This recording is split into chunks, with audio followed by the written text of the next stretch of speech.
warahmatullahi wabarakatuh. Perkenalkan, nama saya Dinda Putra Madonna, NIM 10220111055, semester 3 dari kelas 3B, jurusan Teknik Elektro, Fakultas Teknik Universitas Bangka Belitung.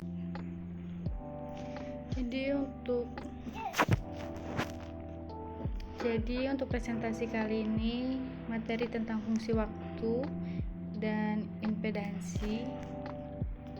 Di sini fungsi waktu tentang rangkaian listrik dalam fungsi waktu atau T, dan Y adalah gelombang sinus. Lalu ini rangkaian listrik, simbol Piranti, perilaku Piranti, dan dengan model matematis disebut model Piranti. Lalu untuk rangkaian listrik dapat dilakukan di kawasan waktu, fasor, ataupun kawasan S. Ini kawasan waktu ke sinyal sinus dan bukan sinus, keadaan mantap dan keadaan transiens. Dan di sini ada kawasan fasor, sinyal sinus, keadaan mantap, dan kawasan S, trans atau Laplace, sinyal sinus dan bukan sinus, keadaan mantap atau keadaan transiens. Ini contoh. Lalu di kawasan waktu bentuk gelombang sinus dinyatakan sebagai Y sama dengan A cos dalam kurung WT. Lalu untuk rangkaian listrik di kawasan waktu melibatkan operasi diferensial dan integral karena hubungan arus tegangan elemen-elemen seperti ini. Lalu untuk pernyataan sinyal sinus dalam bentuk fasor,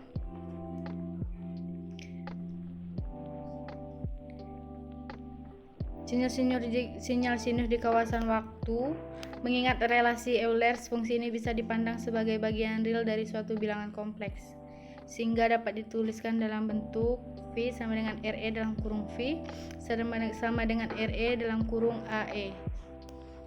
Lalu jika seluruh sistem rangkaian mempunyai W bernilai sama, maka EJWT bernilai tetap sehingga tak perlu selalu dituliskan. Lalu untuk penulisan dan penggambaran fasor itu seperti ini, karena hanya amplitudo dan sudut biasa saja yang diperhatikan. Lalu untuk contoh penulisan sinyal sinus dalam bentuk fasor menjadi seperti ini. Lalu untuk pernyataan sinyal sinus dalam bentuk fasor, fasor negatif dan fasor konjugat. Operasi-operasi fasor ada perkalian, pembagian, penjumlahan, dan pengurangan. Ini merupakan posisi fasor dalam kuadran, ada kuadran 1, 2, 3, dan 4. Lalu untuk contohnya seperti ini. Ini merupakan arus sinusoidal. Ini tegangan sinusoidal, dan ini arus dan tegangan sinusoidal searah. Arus tertinggal dari tegangan sinusoidal, arus mendahului tegangan sinusoidal. Lalu berlanjut ke impedansi.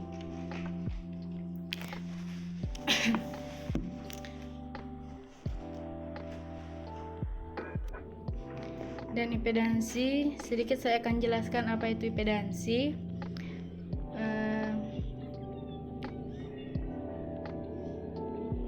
Impedansi didefinisikan sebagai hambatan listrik yang dihasilkan dalam rangkaian listrik ketika arus bolak-balik mencoba melewatinya. Tidak seperti hambatan dalam arus searah, impedansi diekspresikan melalui bilangan kompleks, yaitu dengan bagian nyata dan bagian imajiner. Lalu untuk karakteristik dari impedansi sendiri, yang pertama ini berlaku untuk arus searah dan arus bolak-balik, dengan perbedaan dalam kasus arus searah tidak bergantung pada frekuensi. Lalu untuk impedansi dikaitkan dengan aturan yang ditetapkan dalam hukum Kirchhoff dengan pengecualian voltage dan arus akan kompleks.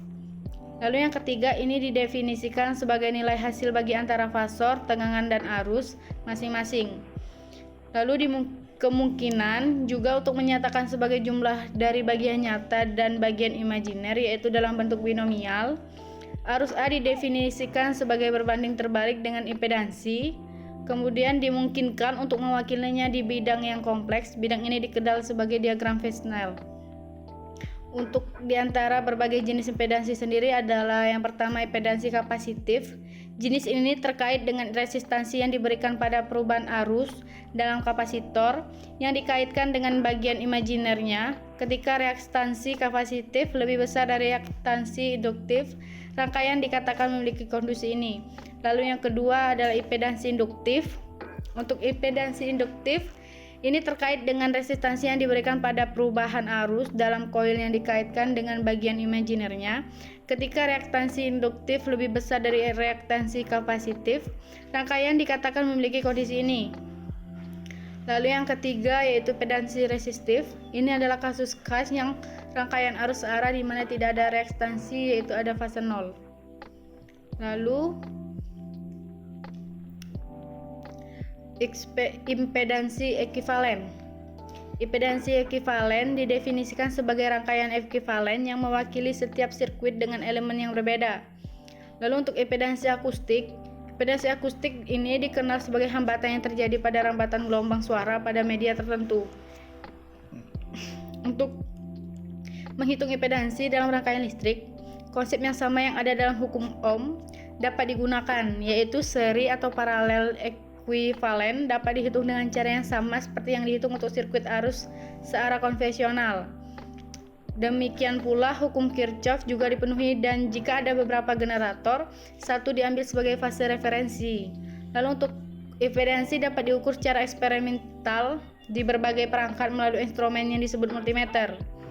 Lalu untuk impedansi di kawasan fasor, impedansi suatu elemen rangkaian di kawasan fasor adalah perbandingan antara fasor tegangan dan fasor arus elemen tersebut. Dengan catatan ada pengertian impedansi di kawasan S yang akan kita pelajari nanti. Lalu untuk resistor, ini untuk induktor, ini kapasitor, ini impedansi dan admintansi. Impedansi secara umum, nih pernyataan, perhatian, walaupun impedansi merupakan pernyataan yang berbentuk kompleks, akan tetapi impedansi bukanlah fasor. Impedansi dan fasor merupakan dua pengertian dari dua konsep yang berbeda. Fasor adalah pernyataan dari sinyal sinus, impedansi adalah pernyataan elemen. Lalu untuk kaidah-kaidah rangkaian impedansi, ini hubungan seri, dan ini hubungan seri dan kaidah pembagi tegangan. Lalu ini hubungan paralel dan kaidah pembagi arus. Ini arus dan tegangan pada induktor, arus dan tegangan pada kapasitor, dan ini beban kapasitif, beban induktif, beban RLC seri mencari solusi di kawasan waktu. Lalu untuk beban RLC seri analisis di kawasan fasor. Ini fasor tegangan tiap elemen. Ini beban RLC seri induktif, dan ini beban RLC paralel. Demikian presentasi dari saya mengenai impedansi dan fungsi waktu. Bila ada kekurangan dan kesalahan saya mohon maaf. Saya akhiri, wabillahi taufik wal hidayah. Wassalamualaikum